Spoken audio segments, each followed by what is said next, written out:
Hey Raven, guess what?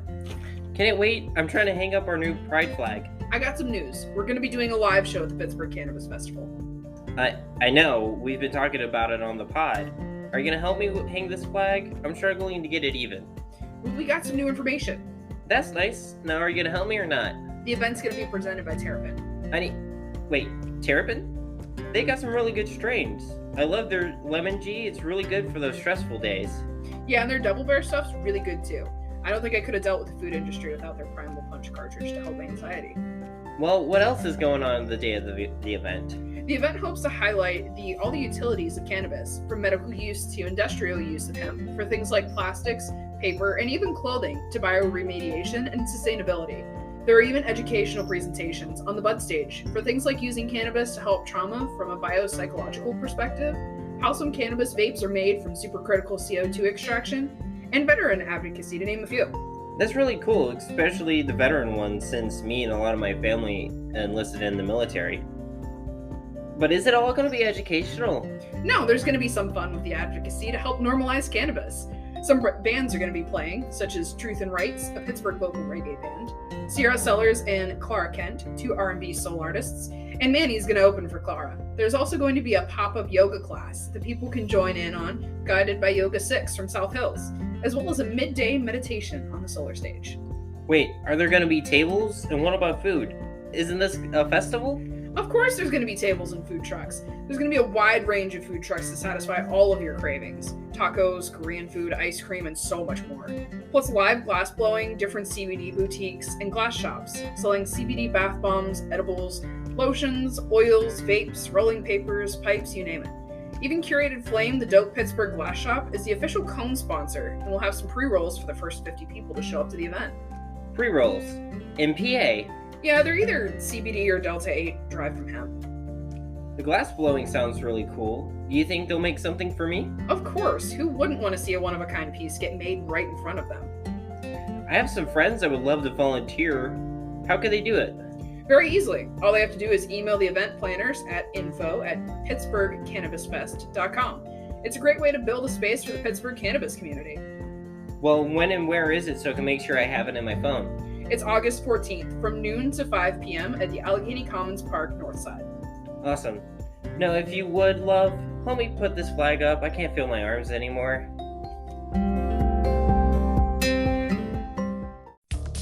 This is Smoking Out the Closet. Now, here are your hosts, Alex and Rayven Greer.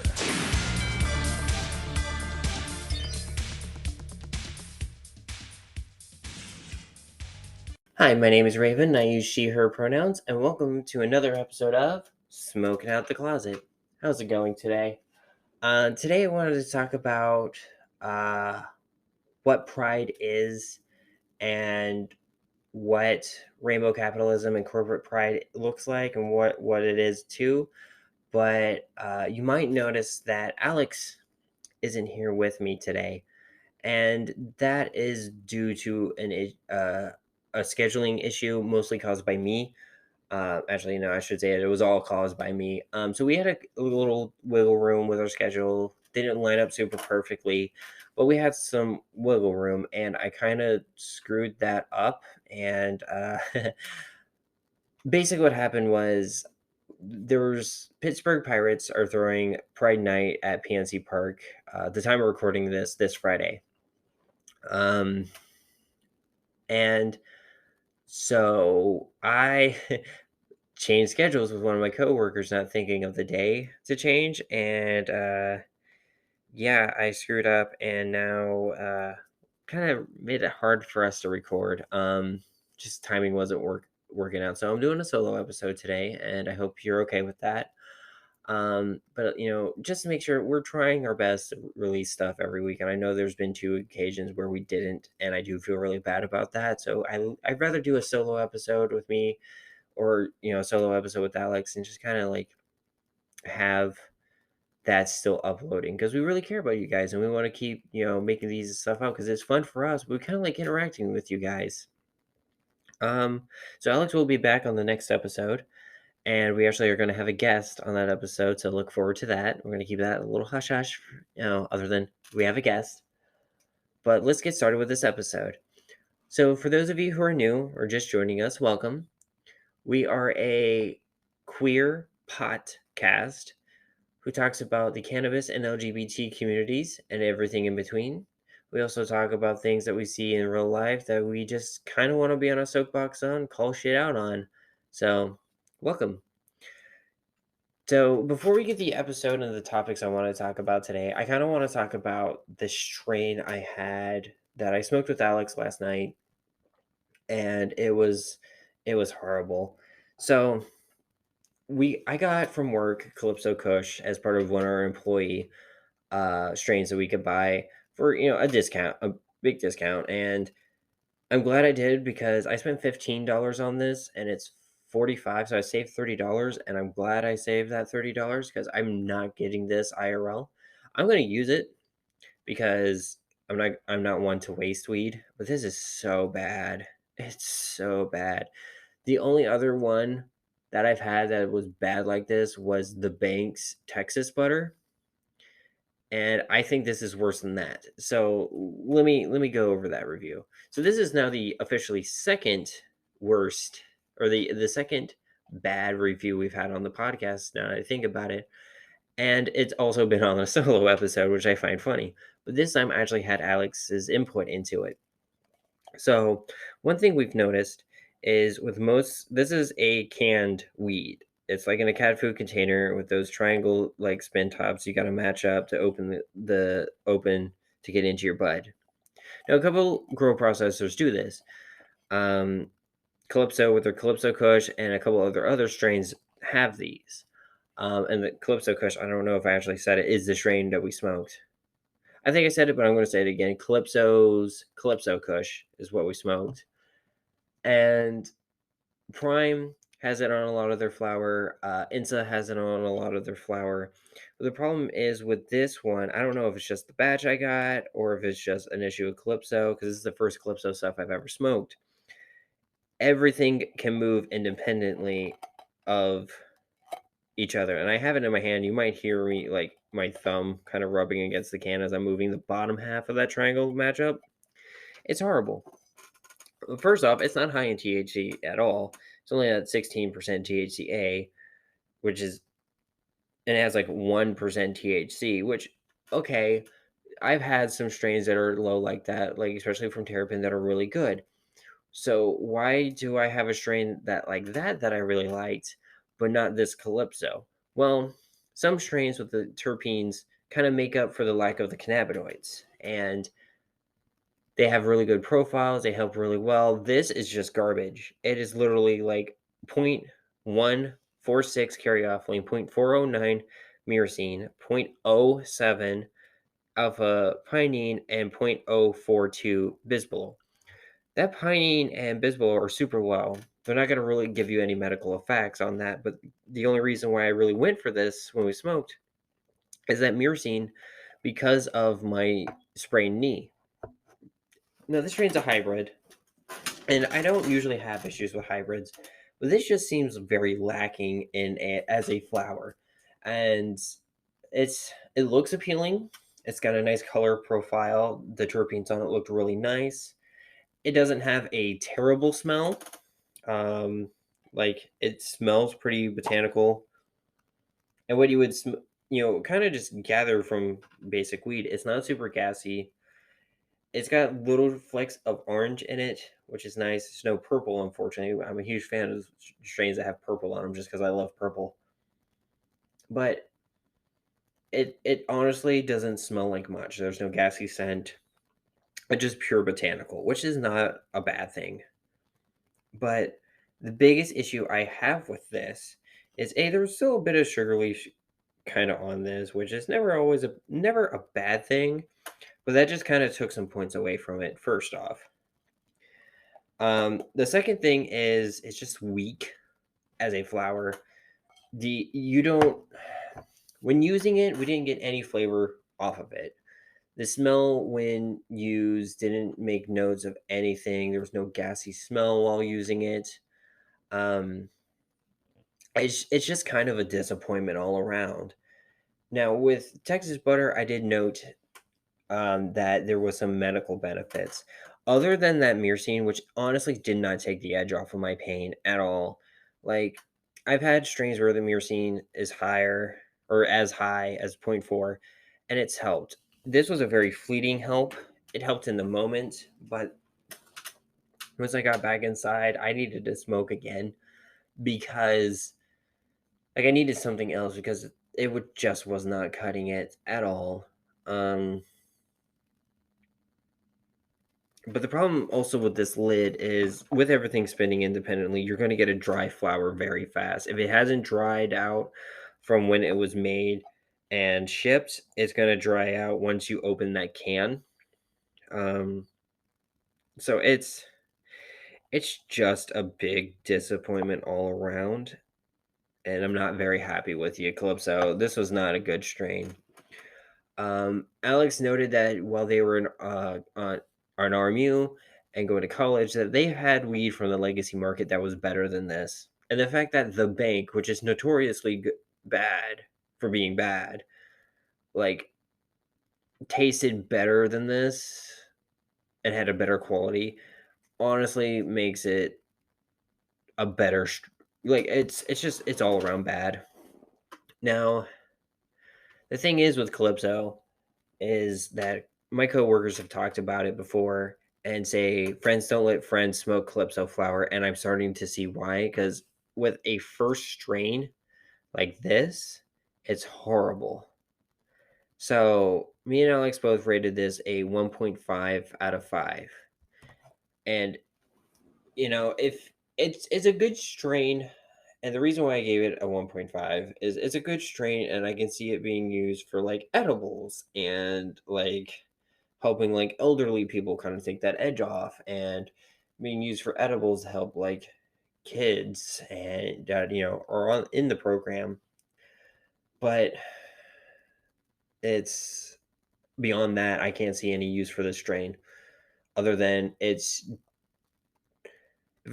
for the price, it's not cheap weed. It's mids. It's hardcore low end mids, and it's my first real mids that I know it's mids tasting it, and it's horrible. Like I've gotten better as I've started this podcast, and I'm learning more about cannabis because I was very in the dark for a lot of it, and I didn't really do a whole lot of stuff before I got into the program.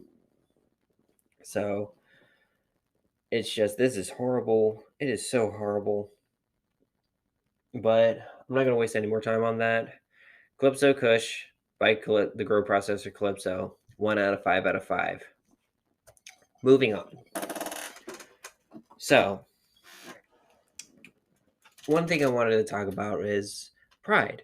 We talked about the ABCs of pride on the last episode, and I kind of want to break down what is pride in itself. So, pride is in the month of June, as far as I know, everywhere, but I'm going to say mostly everywhere because I don't know. Certain places might not celebrate it. Certain places, like where, being LGBT is kind of like is very illegal and is very dangerous for people to be out. But as far as my limited knowledge is, I don't admit my knowledge is limited. Even with the internet, I don't know everyone's stories and experiences. Pride is in June, and there's a reason for that. So, what exactly is Pride? Pride is a time of year where the LGBTQIA plus community come together to celebrate our lives, who we are, honor those who made sacrifices for us to be here, and to work for a better future for our community. Now, a lot of people will just say Pride's a party. Well, yeah. If you're coming together to celebrate who you are, why wouldn't it be a party? But that's not all it is. Now, Pride has been in the first and foremost a response to a riot and a celebration of that riot's anniversary or an uprising. And I'll go a little further in that in a second. But Pride, well, yes, a celebration is also a resource. It's a community. It's solidarity. It's love. It's passion. It's revolution. It's honor, it's sadness, it's remembrance, it's a warm hug from a lady who isn't your mom, because your mom, in this situation, like, it's someone's mom isn't okay with them being gay, and it's finding this beautiful group of people who are queer or straight, and just giving out free gay mom hugs, like free gay dad hugs, like people finding family. It's beauty, and it's amazing, and I love Pride. I love that we have this space. I love that we can do this stuff, and there is downsides to it, obviously. Um, but I love that we can do stuff like this. And so, a lot of people, like some younger folks coming into who might not understand the history of why we do this. This is part of the reason why I wanted to talk about it on this episode. You also have people who, their child comes out as a flavor of the rainbow, and they're like, okay, and they're accepting, and they don't have a whole lot of knowledge about what this is, and they go to Pride, and they're like, they just see a party, and they're not seeing all the stuff that we do year round. And some events, like I've been to New York City Pride a few years back, there are stuff where we actually is like, hey, let's take a moment to remember what we did, where we came from, who made the sacrifices, and talk about what our next steps and what we can do to better our lives, not just in the United States, but around the world. So it's this amazing moment of just being like, hey, we're here, we're queer, better get fucking used to it, because we're not going anywhere. We've been here forever, and you try to squash us down, and we're not letting that happen anymore. So why is it Pride in June? And a lot of people might not realize that, especially people overseas. Some people might just see, oh, it's June because that's the time of year it happens, right? There's a historical reason for that. And it's all because of this little inn that had a bar in Greenwich Village of Manhattan in New York State. June 28th, 1969, which I think is kind of funny that I got married June 29th.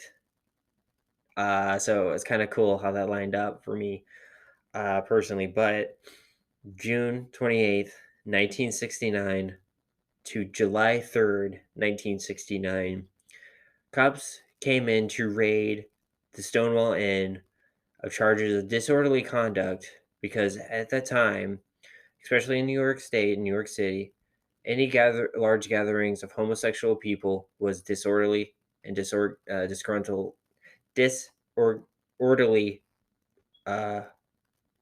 Basically, people were just getting ready for disorderly conduct, and I don't know why I had a hard time thinking of, like, how to say that. But they were arrested and basically charged. Some were charged. At this time, I don't want to say just in New York, but like across the country, sodomy laws were still a thing, and there are in some states here still today, and people were getting arrested and charged for that as well.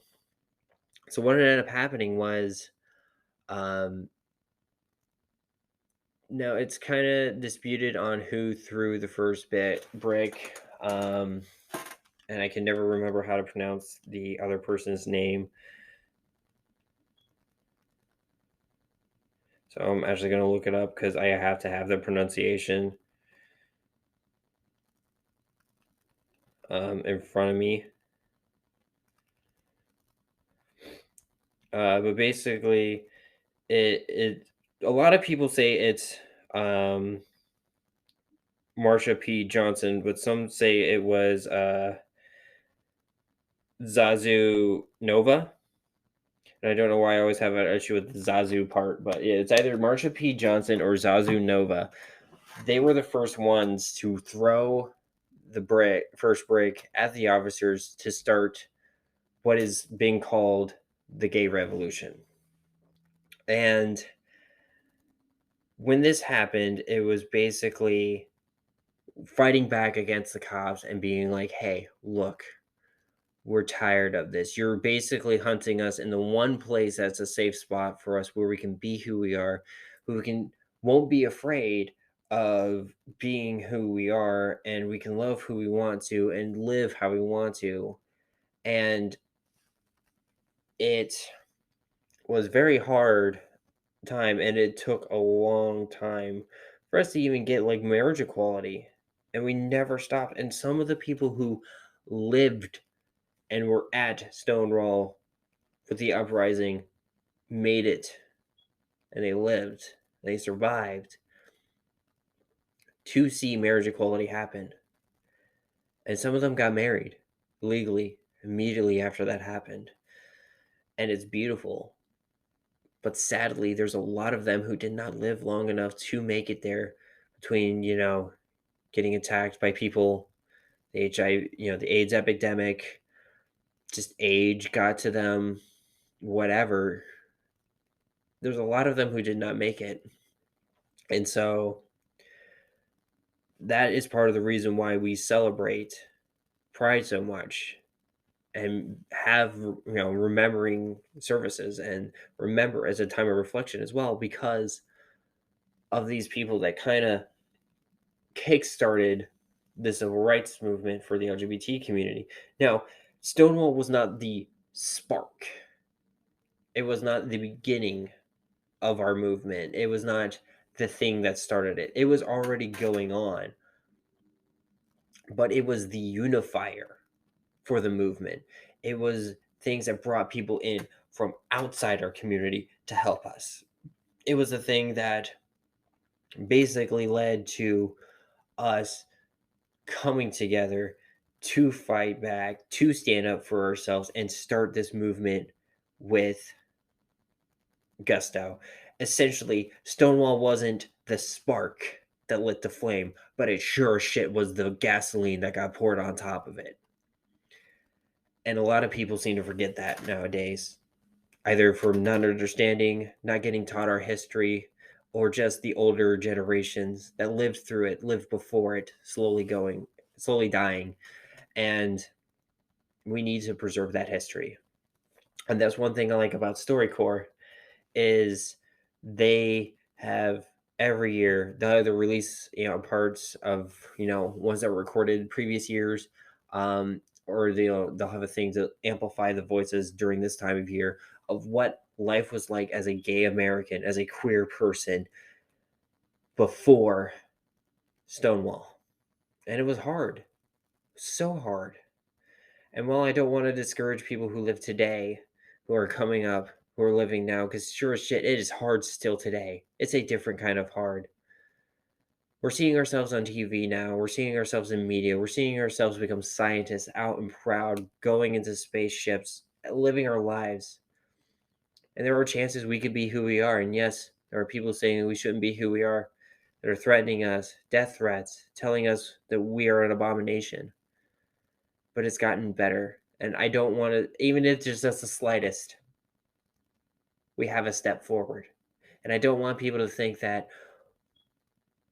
what we're going through now isn't hard, because it sure shit is, especially with that freaking domestic terrorist group trying to hit Idaho, Pride in Idaho.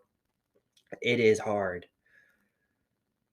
And some people are trying to pull us back to before what happened in Stonewall, but we have that flame, that gasoline that is still burning in us all, and we are not going to lie down and let crap happen to what it was before Stonewall ever again.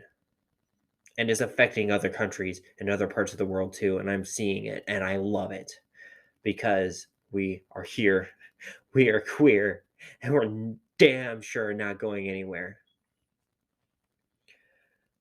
So that, my friends, is why we have Pride. And what was the first Pride? It was on June 28th, 1970, an exact 1 year from the start of the Stonewall uprising. Thousands of people marched in New York City, starting in Greenwich Village, to march in America's first gay pride parade to say, hey, don't forget what happened a year ago. Don't forget what happened. We are here and we are not going anywhere. And it's beautiful. And I unfortunately wasn't there for the 50th, but I was there for the 49th anniversary. And to just see how many people culminated around Stonewall. And I have pictures of me in front of Stonewall, and I'll put it on our Instagram. The fact that I was actually able to go in it and celebrate and actually kind of feel honored and grateful, I guess, is probably what I'm saying. I'm trying to fight back tears right now.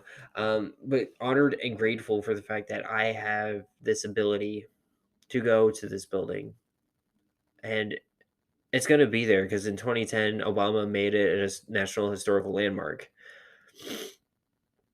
But who knows what the future holds for us? But the fact that I was able to see it and be there was very special to me. But we're about to hit the break. So I'm going to kind of just finish my thought on what pride is with this. You don't have to be out to be at pride. You don't have to go to the big events to be part of pride. You don't have to have all the answers, and you don't have to have a label figured out to be a part of pride, because that pride lives in all of us. For those of you who are questioning, for those of you who've known for years, for those of you who are finally putting everything into words, welcome to Pride and welcome to our community. You are loved and you are a part of something beautiful that no matter what anyone does, they cannot take away from you, because this is just an aspect of you no different from the color of your hair to the freckles on your face to the color of your eyes, everything, to the size, your height, every little thing makes up who you are. This is just another aspect of it. And don't let anyone tell you that they can take it away from you, because it is not something that they have control over. It is something that you are, and you are so beautiful and valid for it. A lot of people think that with Pride going on, that this is just a once a year thing, but it's not. It's a special occasion for us to raise our voices louder and gather for a month, but we are still always and forever seeking activism, fighting for the cause, fighting for our rights, fighting against these don't say gay bills and these trans exclusionary sports bills, or the protect the girls bills that ban trans women athletes. We are always fighting for this. We are always fighting against it. We have gotten into the legislature. We are going into government officials. We are going in local government up into big government. We are making ourselves known to the government, to the other politicians, to everyday Americans, and people across the world, and local governments across this beautiful world, and your local government in your spaces. We are making ourselves known globally that we are here. And we don't want you to forget that we're here, because we're not just some stain on the rug you can just cover up. We are a loud voice of passion and love and integrity and pride, and you will not get rid of us. And that of what we feel all year round gets amplified with an amp. That acoustic of every day we're here and we're not going anywhere, of the acoustic guitar that we strum every day to try saying we are who we are, and we are going to fight to say who we are. It's amplified with big concert hall amplifiers just to get strummed the beautiful chords across the world. People, I don't want you to think that what I'm saying right now means you have to be activists. You can be activists in small ways. You be activists online. just have a voice, even if it's to yourself, because your safety is most important. And if you have that voice just to yourself, that I am who I am queer, I am gay, I am lesbian, I am trans, I am non-binary, I'm questioning who I am in a way where I can find who I am. Have pride in that. Be proud of yourself. It's a beautiful journey. I've been the most comfortable that I have been in my life since I realized I was a trans woman. And I'm in a queer polyamorous relationship. And I've had family who's been I've been blessed with a very accepting family and a very loving family.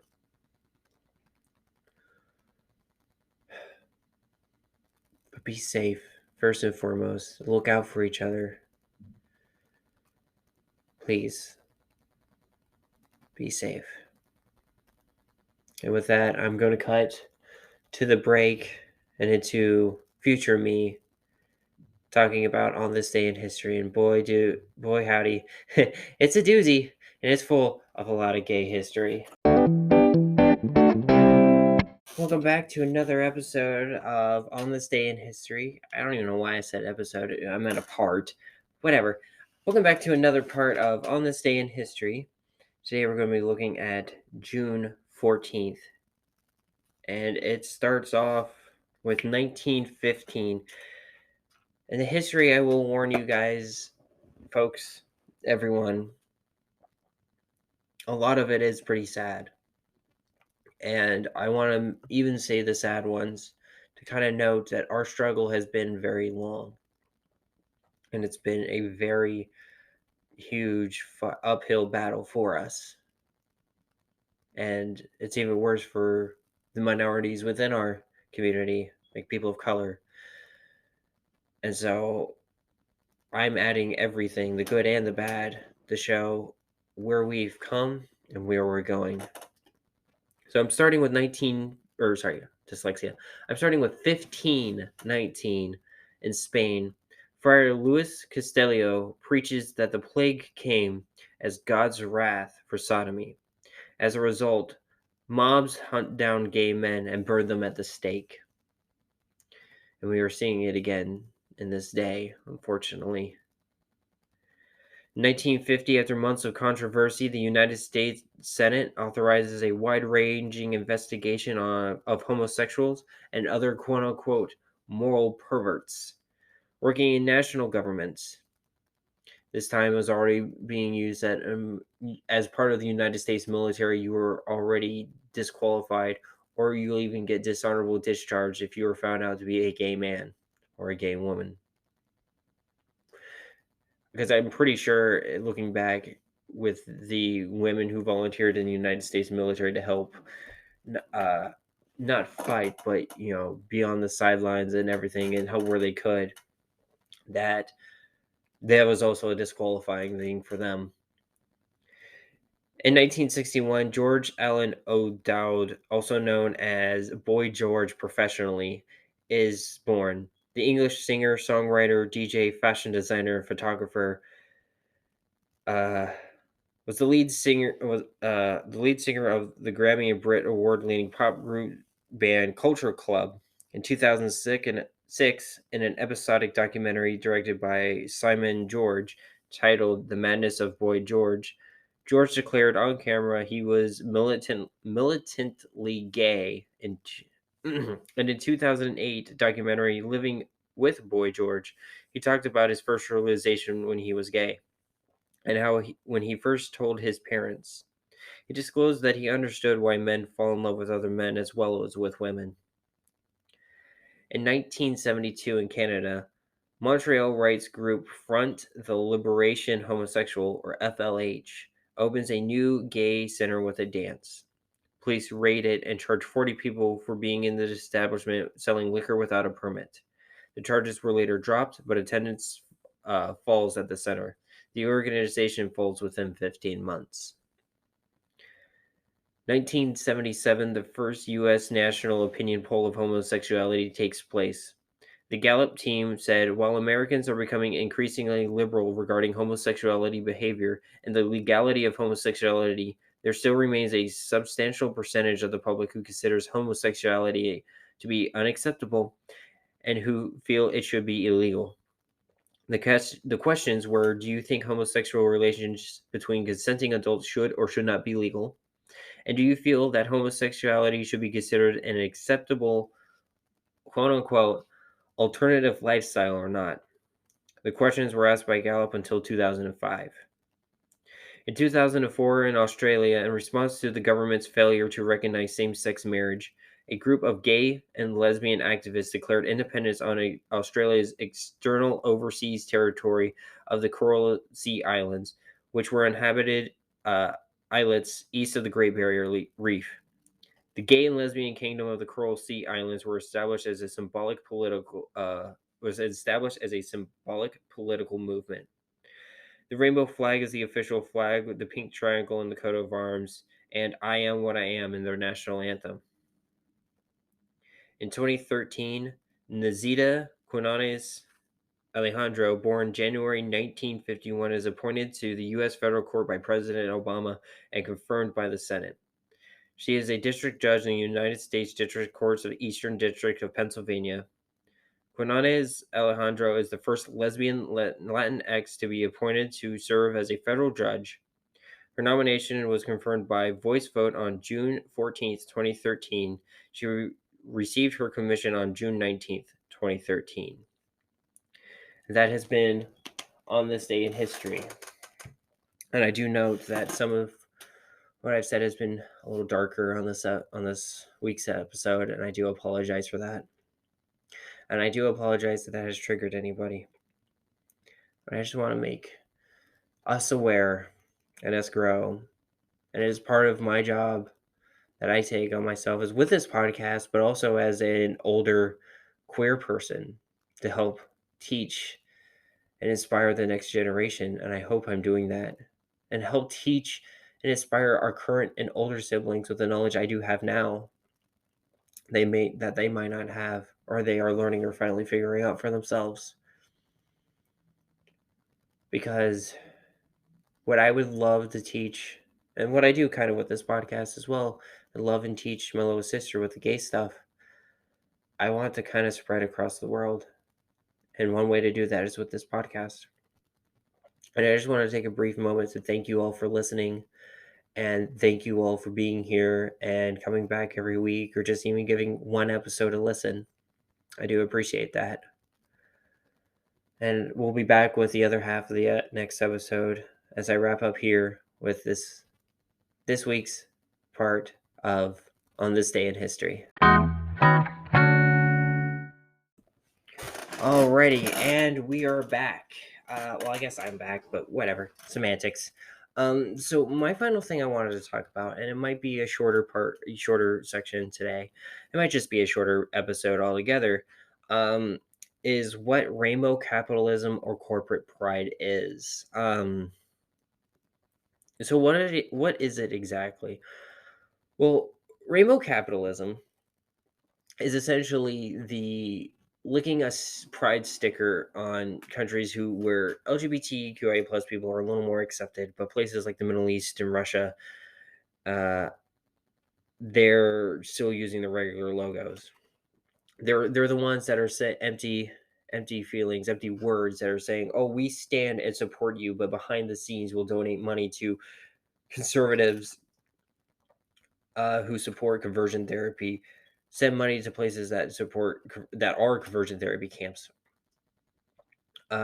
send money and donate to senators and politicians who voted on Don't Say Gay bills or are actually working towards trans exclusionary bills. This is rainbow capitalism. It's essentially trying to throw a sticker on so that the LGBTQI plus community has been considered profitable, especially in the month of June, and that we're something that they can make a quick buck on and use that, and will at times use that money to donate to these assholes. A lot of corporations like Walmart and Amazon are prime examples of corporate pride. Now, there are exceptions. Target, A lot of people don't realize it, but Target is actually an ally and has been granted the status of ally by our community. Target, while not always having the best designs, I really like a lot of them. Some people were saying that like their Cheers Queers thing, like it's like a soda dispenser, an iced tea dispenser, like a drink dispenser, was gaudy. I like it. It's kind of chic. I like it. It's kind of like, but you kind of like each generation has their flavor of stuff. Like I feel like that was something like the hippier generation would also kind of like the Gen Xers. But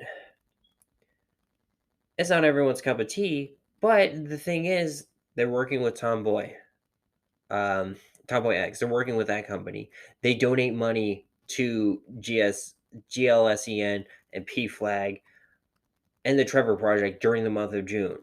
Well, yes, they increased sales. They're mostly also donating a giant portion of that funds. Target has gone on record to saying when the trans bathroom bills were being introduced in the Carolinas that they would, if the bill passed, they would remove all of their locations in that state. Are they perfect? No. They still have gendered bathrooms, but a lot of these Targets were also built before non-binary people were becoming a thing. Now, I know from what I've been told, some of the newer buildings that after like 2010 were built up, they have bigger family bathrooms where there's multiple stalls. I can't confirm one way or the other. It's just what I've been told online. But if you do know about that, please let me know because it is a little disheartening to see gendered bathrooms in a company, but I don't know if that's just coding issues or what. Because that could be. It could be a big ass coding issue or like not like coding as computers, but like building codes. It could be an issue with that. I don't know. And corporate pride in itself is just basically pride events that are just purely funded by corporations and corporations using it as a tax write-off to donate to something and donate towards anti-LGBT stuff in the same breath. Like they have two pockets and you have one that has bills in it and one has coins in it, and you'll give the coins to the LGBT community, but you're giving a wad of cash to like the senators who are pushing bills to basically harm our community. And I'm not saying all sponsors that sponsor Pride are bad. There are a lot that are good. You just got to know who. So, is it inherently bad? I mean, not inherently, but there are bad aspects to it. And I've already brought up the fact that a lot of them donated. Some of it is it's just money. Like you have companies who are neutral in the whole thing who don't say one way or the other, but they're just using it to make a quick buck off of us or use us as a tax write-off. But what's good, you have companies like I'll bring up Rhythm right now. Rhythm has a bundle that's going on, and while I'm not super happy with the bundle, and I rather just buy the battery pack than the strain they're bundling with it, they're donating money to GLSEN. I always have a hard time with that. I don't know why. PNC Park with the Pittsburgh Pirates, that Pride event that we're going to, you can choose what organization that you donate to when you buy your tickets. And hell, you can donate to these organizations yourself too, any time of the year. But like you can put your money because according to the United States Supreme Court, corporations' money is protected by free speech. So everyday Americans' money is also protected by that, or should be if they're going to play that card. So put your money in these companies that do support these organizations that do work to help our community. And it's hard sometimes because there's companies who don't, and there's companies who have, treated employees poorly, and they have a stranglehold on most of the market for certain things like snacks, clothing, you name it, and it's hard. That's why I try not shopping at Walmart, but there have been times where I've had to because money. Feed your family, clothe yourselves, take care of yourselves first. If you have the money to be political with it, do it. I'm going to say that first and foremost. If you have the money, I know not everyone has that money. Get what you can, to make sure you are taken care of first and foremost. Activism, your voice lends a lot of power. While money does too, your voice does a lot. You're writing to your senators, calling people, just saying stuff online has a powerful impact. But activism is expensive at times, and I don't want people to think, that they're bad allies, that they're bad members of our community if they don't have money, because I've been there. And some people will discourage you, I will tell you that. But first and foremost, take care of yourself and your family and your loved ones. Your voice can do what, money can't. And that's okay. Is pride still political? Fuck yeah. Pride is still political. Even if it's not, if it's been incorporated a little, like you have a lot of corporate sponsors, or even if you just have you're taking advantage of the system. Let's take a point of that way. A lot of people complain about corporate pride, but a lot of people don't understand is like sometimes you're gaining the system. Yes, certain companies will take their hand and just use don't use the companies that are actually funding the senators and the politicians for the harmful bills. Use the ones that are neutral. Use the ones that don't really want to lean one way or the other and kind of put up a, yeah, we support you in the background kind of thing. Use them to gain the system, because the more money you get from them that they're just using as a tax write-off, it'll make them feel good about themselves, but it'll give us more stages, more equipment, more stuff to raise our voices louder and prouder. Gain them. Support businesses. Support small local businesses. I can't tell you how many small businesses I have to get my partner Mia on the show to talk about like how many small businesses there were that were supportive of like Pittsburgh Pride. Hell, PNC. I don't know if they're a nationwide banking company, but I know they are here in Pittsburgh. Their main office, their home office is here in Pittsburgh, and they sure as shit do support us. Like hell, like a lot of the cannabis companies. I can't speak for any other company. I can't speak for Rhythm if it's just a farce or whatever, but I will say that the company I work for, that me and Alex work for, during the application process is what's your legal name, what's your preferred name, what are your pronouns? And a lot of people might be worried like, oh, they're going to use this to hold against me, but the company I work for doesn't. At least in the area where I got hired, they don't hold it against you. They're like, look, if this is your name, this is your name. We'll have to put it on, billing statements as your legal name for now, so everything matches with the bank, but we'll do whatever we can to support you, and that's beautiful. What can corporations do better? Well, honestly, be more supportive. Put your money where your mouth is. Do stuff where you actually make sure people are comfortable in the workspaces. Make sure that these people, when they come out, even if they figure it out while they're already working as one thing and they come out as something else, support them. Have seminars to teach people who what people are. Have conversations. Be open. Be like, hey, we don't have to like make this person feel uncomfortable. And if someone starts crap, kick them out. Donate to programs, and not just during the month of Pride, year round. Be an ally, be supportive, help our community. That's one good thing corporations could do better. You see events like things that happen in Idaho, pay politicians that are against that. You see rates of people being homeless, or people who are not home for the holidays that are queer. I'm part of a Facebook group, a small group in the state of Pennsylvania. I think maybe just in the states in general, but I know in the state of Pennsylvania we offer as well.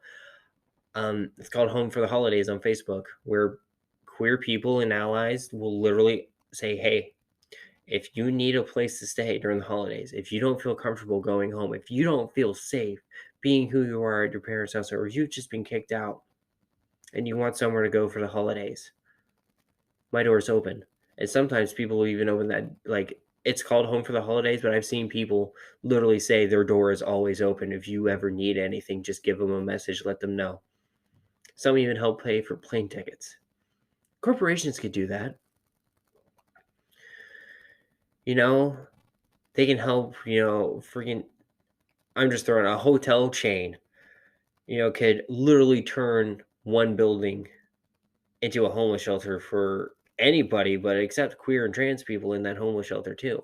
It kind of help with the homeless, the housing crisis and the homelessness that is rampant in our country, and a disproportionate amount are gay teens and queer teens and young adults.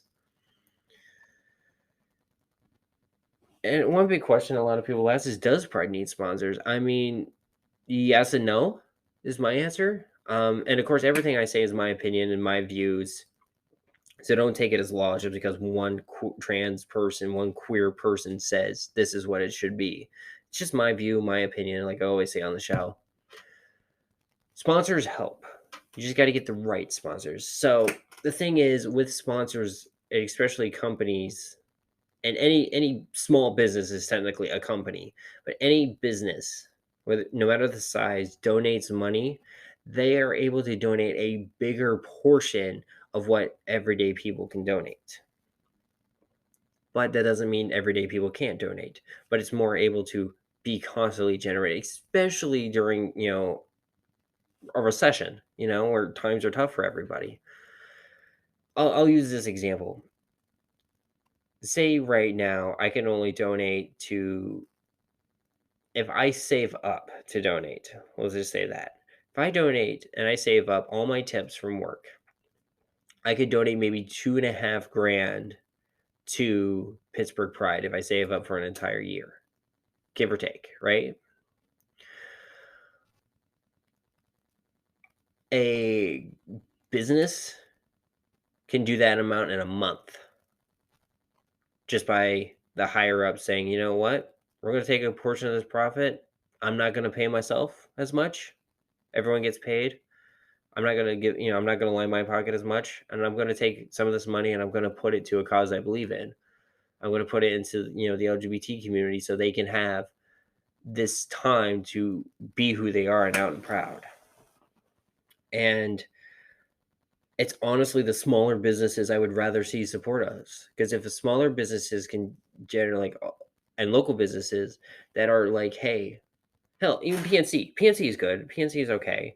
Like, they're not great as a company for a bunch of reasons, but they're okay enough ally. Like, I wouldn't even say they're allies, but they have supporters. I'd be okay with them. It's just you need to know who to get the money from and who at the end of the day is going to truly help you one way or the other. And so any money you put, technically, if I donated just $1, I sponsored this event. Anything you put towards an event, you are as a sponsor. So big events like this do need sponsors. But do they need big multi-million-dollar corporations as sponsors? As of right now, it's a lot easier, I will say that, but we don't need sponsors to get us started. We can literally just get a permit and gather around and just talk and march and be who we are.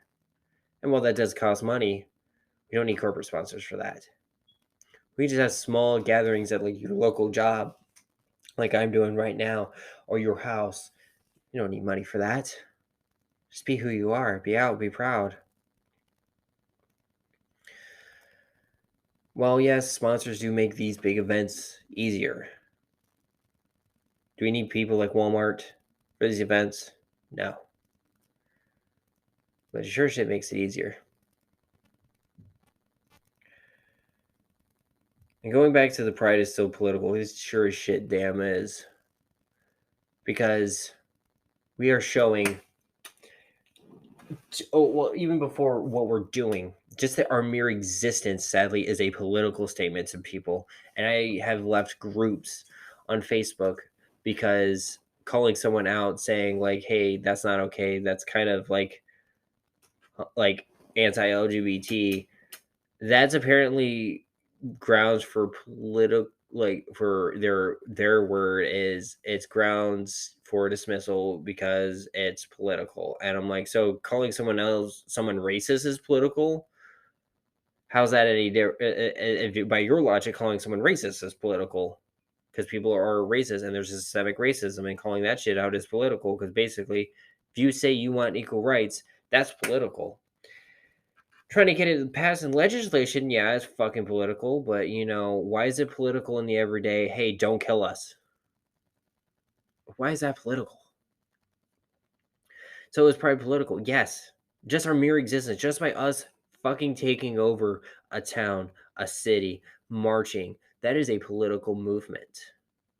And by doing so, we are showing the world that we are here, we are queer, and we're sure as shit not going anywhere. There have been documentations of people everywhere. And in some of the more rural conservative spaces where they say gay people don't exist, you realize that you have historical documents, photographs of people who established your states, who made your cities, who founded the homesteads during the westward expansion of our country, who were gay and lesbian. Do you realize that there was a myriad of trans folks during the Wild West period of the United States? They helped helped expand the lands that we live in. And while I don't fully agree with it and how we treated the natives here, I don't like that. And I'm not saying it was the queer people or not. It could be at the time. But what I am saying is the people in the Midwest states, you are standing in land that was helped built up and raised by queer people. You were standing in land before the European immigrants in were groups, tribes, and of people who accepted their queer friends and families, who actually had them as part and actually felt like they were treated with respect and looked forward for their knowledge. And I'm paraphrasing, obviously. I am not an expert about Native American two-spirituality or how a Native American LGBT people are in their communities or historically. I'm only parroting what I've heard, what I've seen online. There have been myriads of historical, even before our calendar goes to the Common Era or the Current Era or CE or AC for some people still after Christ. There was historical things of people being gay. Hell, why do you think we have the word sapphic for women loving women? It's based on Sappho and her quote-unquote friends that historians say, no, they were lovers. There was a gay black samurai in Japan. I can't remember the years. It was during the feudal warlord periods of Japan, around the 14th to 15th century. I can't remember the exact year, but he was a gay black man in Japan. Think about that for a minute. And he was a historical prominent figure in Japan's history with that. There have been gay people, queer people, trans people all over the world. As far as we've been around, we've been here. And we are important. And it's not just in our species you see homosexuality. Penguins, lions, whales, dolphins, giraffes, lots of mammals have been documented. And I just know about the mammals because I like to use them. There's probably examples of insects, but I don't know many insects that mate for life. Or just, I'm not very good with insects, honestly, as a biological one. I just know more about the mammals. But they experience homosexuality, and you know what? I think it's because mostly the mammals raise their young is probably why I'm more familiar with them with homosexuality. But they help raise the young, and they raise the orphan ones sometimes. There's been documentation of species of penguins that have literally, when the parents have been eaten or killed or died for natural causes, like got sick or something, or just a baby penguin gets abandoned, guess who raised them? The gay ones. Because they know they need a family. They need someone to look after them. They don't have kids, but they want to raise one. Why is that bad here in the States? If nature does that. But it's an abomination. Why? Because some book mistranslated it. That was mistranslated from a language that was written down from basically years of being just verbally spread around. Why?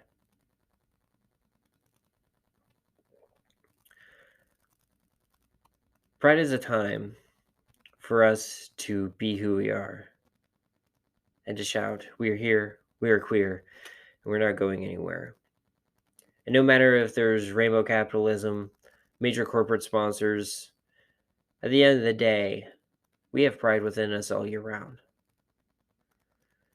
You can be proud of being tall. You can be proud of being an athlete. You can be proud of doing your job you really like. You enjoy your job. You can be proud of the work you make, the art you make, the stories you tell, the friends you have.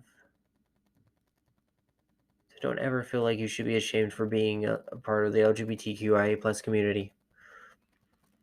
Be proud. You're a beautiful being with a beautiful heart and mind. Be proud of who you are. But don't discourage trans folks if you're a gay person. And trans folks, don't discourage gay people. And sure as shit, please don't be fucking racist. Before I end, I kind of want to bring up a little bit of the issues in our community with pride. There have been lesbian turfs and transphobic gay men. Don't. There have been racist gay people and people who fetishize people of color. I remember reading in a book about the different types of gay men when I was in college. One of them that was described was a rice queen, someone who goes after only Asian men. What the fuck is that? Pride is a time to also look inward for us. To know the fucked up shit that our community does and that we need to work on.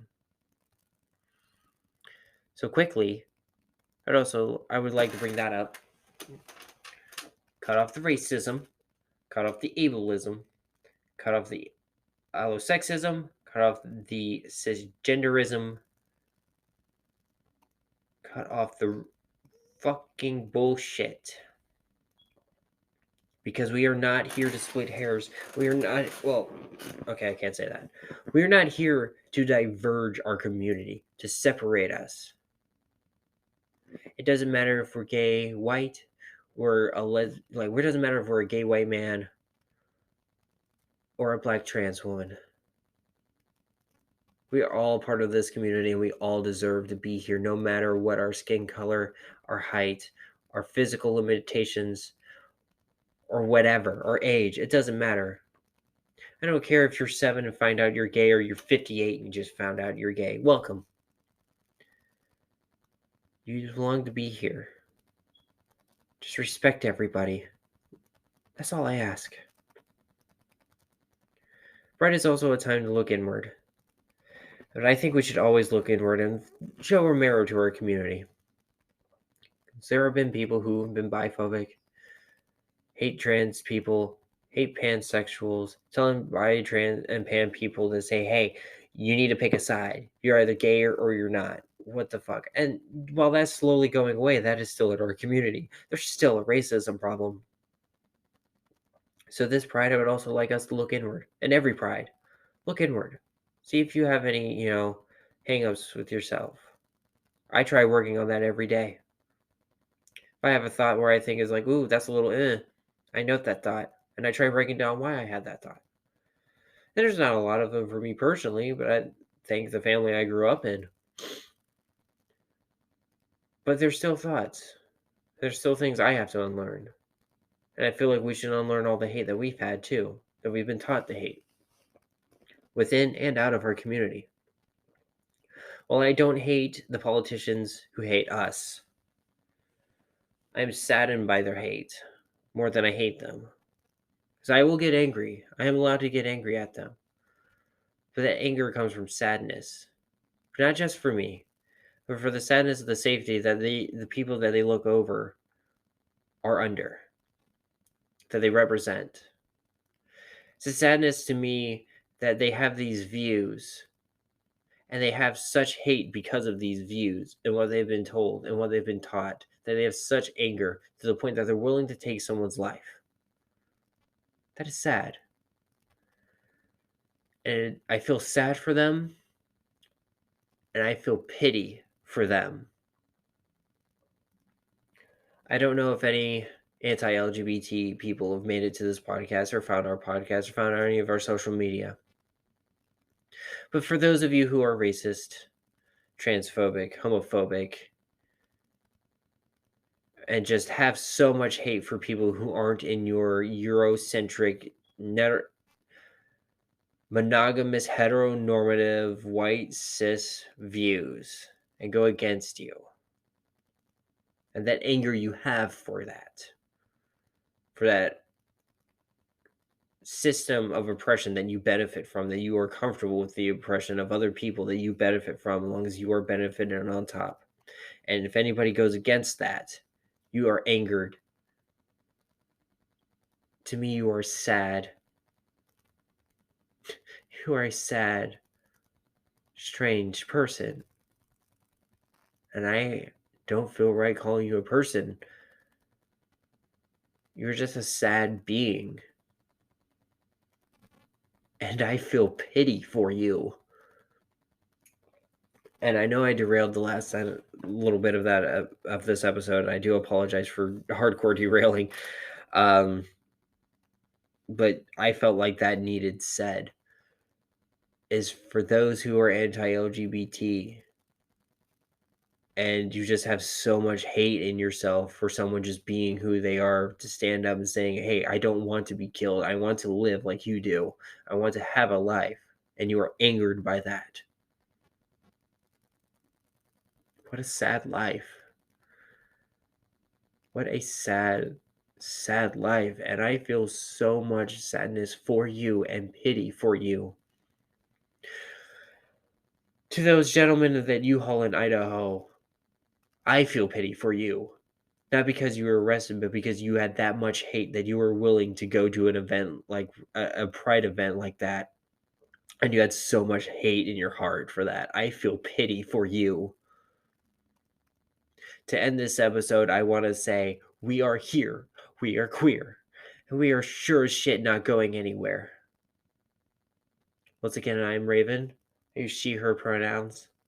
And I thank you all for listening to this podcast. I feel I get a lot of soapboxes when I'm by myself and I make a topic where I just generally just kind of word vomit. And I'm sorry if I derailed the episode quite a bit today. But please, for those of you who are in the community, whether you are out or not, be safe. We love you. And happy Pride.